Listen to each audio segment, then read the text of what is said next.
পড়া বাড়ি যেন পিছু ছাড়ছে না। ফের আবারও এক হেলে পড়া বাড়ির সন্ধান মিলল হাওড়ায়।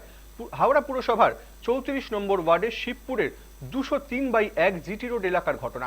জানা গিয়েছে বছর 8 আগে তৈরি হয় বহুতলটি, বর্তমানে সেটি হেলে পড়েছে পাশের আবাসনের ওপরে। ঘটনায় আতঙ্কিত বহুতলের বাসিন্দারা।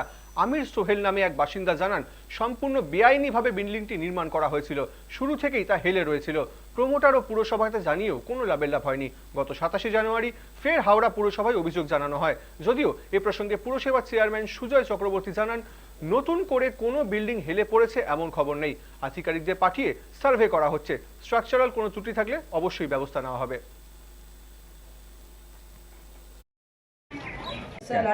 अभी हम रिसेंटली सब कंप्लेंट हम खुद करें।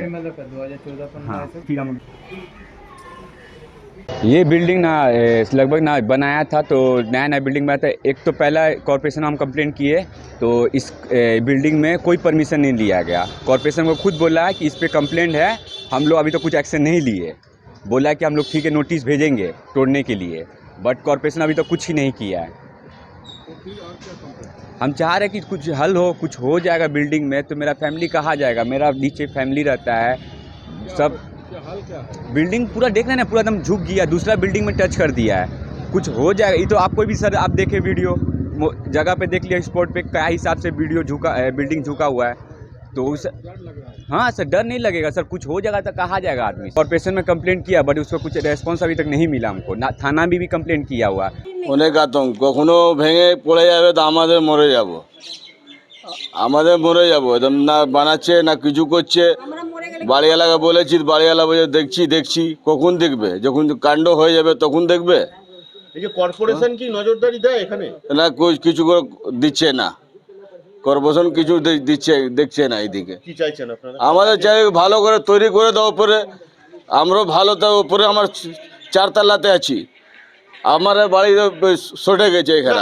অধিকাংশ বাড়ি যেগুলো এই মানে আমরা যেগুলো খবর পাচ্ছি যে টিল্টেড হয়ে গেছে বা হেলে আছে, এগুলো বেশিরভাগ ক্ষেত্রে এখনও পর্যন্ত দেখা যাচ্ছে সবগুলোই বহুকাল আগের তৈরি।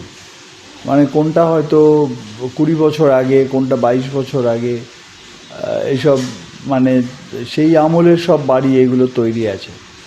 এখন ঘটনা হচ্ছে, আমরা যেরকম ইনফরমেশন পাচ্ছি, যদি আমরা এরকম খবর পাই বা আমাদের বিল্ডিং ডিপার্টমেন্ট থেকে জানতে পারে, আমাদের টিম যাচ্ছে এবং টিম গিয়ে সেগুলোকে আমরা আমাদের ইঞ্জিনিয়ারিং পয়েন্ট থেকে তারা অ্যাসেস করছে এবং করে এবার যদি দেখা যায় সেগুলো বিপজ্জনক হয়ে রয়েছে, তাহলে সেক্ষেত্রে আমাদের সেই বাড়িগুলোকে ডেমলিশ করার কথা ভাবতে হবে। কিন্তু এতদিনের একটা বাড়িকে ভাঙার আগে তার স্ট্রাকচারাল স্টেবিলিটির কথা দেখতে হবে।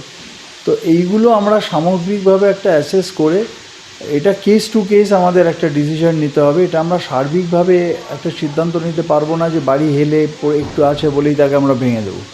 এটা আমরা একটা মানে ওভারঅল একটা সিদ্ধান্ত নিয়ে কেস টু কেস আমরা যে বাড়িগুলো যেরকম দেখব সেই অনুযায়ী আমাদের একটা সিদ্ধান্ত নিতে হবে।